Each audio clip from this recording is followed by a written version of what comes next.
Сәлем достар, бүгін таңғы асқа тез дайын болатын әрі дәмді конвертикке жасайтын боламыз. Ең алдымен жұмыртқамызды аламыз. Жұмыртқа бір немесе 2 штук алып, үстіне жаңағы колбаса, сырымызды және помидорымызды қосамыз. Оның үстіне шым-шым тұз қосамыз, дәміне қарай, және кішкене көз мөлшерімен сүт құйып, жақсылап араластырып аламыз. Осымен біздің начинкамыз дайын. Табамыздың астын орташа отқа қойып, оған май құю міндетті емес.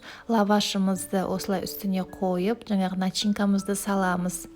Жақсылап бір келкі етіп қойып шығамыз. Енді осыны конвертик ретінде орайтын боламыз. Бұл конвертигіміз біздің 5 минутта дайын болады. Газдың астын міндетті түрде орташа отқа қойыңыздар, қаттыға қойсаңыздар күйіп кетеді. 5 минуттай уақыт тұрды, енді екінші жағын аударамыз. Осылай қызаруы қажет.